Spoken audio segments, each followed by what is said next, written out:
At 9:03 a.m., someone signs a mortgage contract in a glass-walled office. By 9:04, a few $100,000 has appeared in their bank account. No armored truck arrived, no pile of savings was unlocked, no one else's money was moved. The money simply showed up. That sounds illegal or fake or like a conspiracy theory. But it's not. It's how modern money works.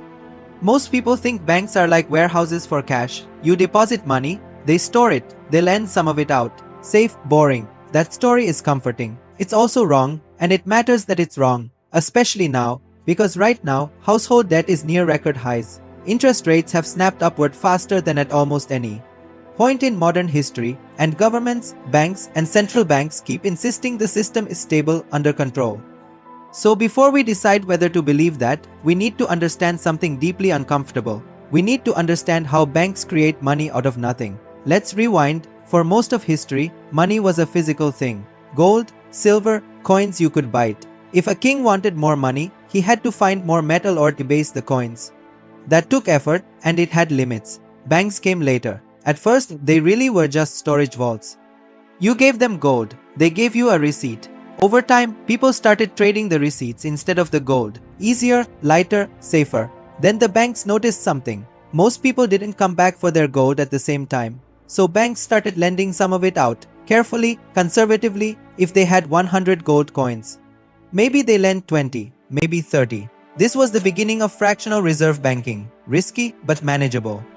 That's the story most textbooks stop telling, but the modern version goes much further. Today, when you walk into a bank and take out a loan, the bank does not go looking for someone else's deposits to give you. It does not check a vault. It does not shuffle money around behind the scenes. Instead, it does something much simpler. It types numbers into existence. When a bank approves your loan, it creates two entries on its balance sheet at the same time. One is the loan itself, an asset for the bank, you owe them money. The other is a deposit in your account, a liability for the bank, money they owe you. Both are created simultaneously, from nothing. No saver was disturbed, no prior money was required. This isn't a loophole, it isn't a trick. Central banks openly admit this. The Bank of England has published papers stating clearly that commercial banks create money when they make loans. That sentence alone should make you pause, because it means most of the money you use every day didn't come from a mint or a government printer. It came from debt. In many modern economies, over 90% of the money supply is created this way, as bank deposits, as loans, as promises. Money is not primarily created by governments spending, it's created by banks lending, and this is where the stakes start to rise. Because if money is born as debt, then the entire system depends on debt continuing to grow. Let's make this concrete. Imagine a simple economy with no money at all. A bank appears and issues a loan of $100 to a borrower. Now the economy has $100, but the loan has interest, let's say 5%, that means $105. Must be paid back. Where does the extra $5 come from? It doesn't exist yet. The only way to get it is for someone, somewhere, to take out another loan, creating more money and more debt. This is the quiet math at the heart of the system, the part that's usually skipped. As long as credit keeps expanding, it mostly works. Growth covers the gaps, new loans pay old interest, defaults are manageable, confidence holds, but when credit slows or reverses, the logic flips, loans get repaid. Money is destroyed, literally erased from bank balance sheets. Defaults rise, deposits vanish.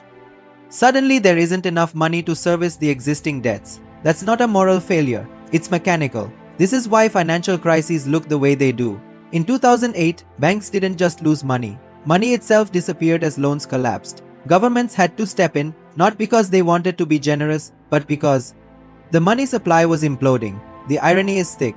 We're told banks are careful intermediaries, guardians of stability.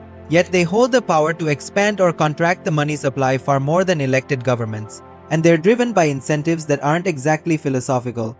Banks create money when they lend profitably. They stop when it becomes risky. So credit floods into places that look safe and lucrative, real estate, stock markets, asset bubbles. And it drains away from places that actually need it, like small businesses or long-term innovation. This is why housing prices can explode while wages stagnate. Why asset owners get richer while renters fall behind. Not because of a grand conspiracy, but because of how money enters the system. Debt first, assets second, inequality later. And here's the quiet joke hidden inside the system. When things go well, banks keep the profits. When things go badly, the risks often land on everyone else. Because banks don't create money in a vacuum, they're backstopped by central banks, and central banks can create base money at will to stabilize the system, which means the public ultimately supports a system they don't control and rarely understand. None of this means banks are evil, or that money is fake. It means the system runs on confidence, leverage, and very precise timing. It works until it doesn't, and right now there are reasons people are uneasy. Interest rates rising makes existing debt heavier. Asset prices wobble when cheap credit disappears. Governments, themselves deeply indebted, have less room to maneuver. The machine that creates money out of nothing is incredibly powerful. But it's also fragile, because once you see money as something typed into existence, backed by future repayment, you start to ask uncomfortable questions. What happens when growth slows permanently? What happens when borrowers can't or won't take on more debt? What happens when confidence cracks? We've built a system where money is easy to create, but hard to sustain without constant expansion. And that brings us back to that mortgage at 903 AM.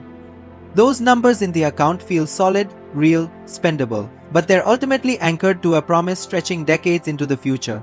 A promise that assumes stable jobs, stable prices, stable politics, stable climate, stable everything. That's a lot to assume. So the next time you hear that banks lend out deposits or that money is just a neutral tool, remember this. Most money is a byproduct of debt. Most stability is borrowed from the future. And the system only feels natural because we've lived inside it for so long. The real question isn't whether banks create money out of nothing. They do. The real question is how long a system like that can keep working. And what happens when it finally has to face the bill.